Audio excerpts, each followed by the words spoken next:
Lewis Hamilton has more than 100 wins in Formula One, but perhaps not surprisingly, given a career as long as he's had some near misses, and there's one that really grinds my gears. This is a short view back to the past when Hamilton was robbed at Spa. Gentlemen, a short view back to the past. The 2008 Formula One season was incredibly close between Ferrari and McLaren. When they arrived for the Belgian Grand Prix round 13, it was 6-5 in Ferrari's favour, the other race having gone to BMW Sauber.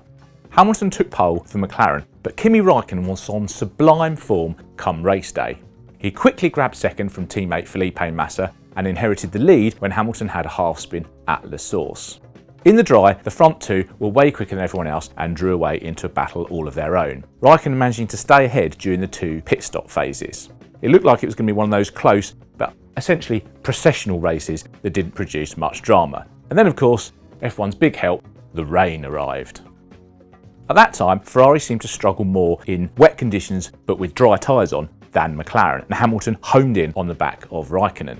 On lap 42 of 44, he closed under braking into the last chicane and tried to go right round the outside. Raikkonen wasn't in the mood, having led most of the way, to give him much room, and Hamilton had to take to the runoff. He emerged ahead but realised he needed to back off, so allowed Kimi to come back past him. But he then tucked into his slipstream and dived brilliantly down the inside at the source to take the lead once again.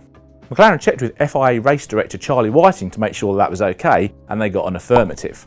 The pass was to have serious ramifications later on, but what's really annoying about this is that it wasn't even the decisive moment in the race. As the rain came down heavier, everyone found it difficult to stay on the track, and indeed some drivers peeled into the pits for intermediate rubber even though there were only a couple of laps to go.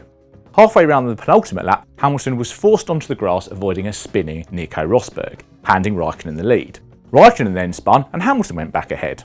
As they came through Blanchimont to start the last lap, Raikkonen lost control again and smashed into the barriers.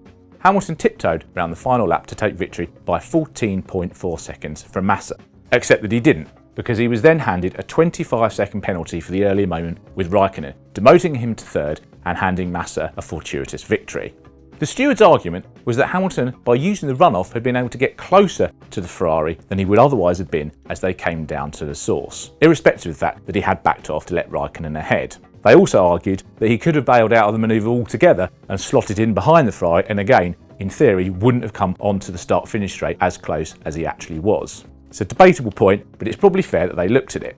McLaren appealed and went to Paris 2 weeks later, a place they were becoming familiar with because this is also around the time of the Spygate scandal. Only to be told that actually they weren't allowed to appeal because it was an equivalent of a drive-through penalty, so why they'd had to wait 2 weeks and travel to Paris is presumably lost in the mist of time.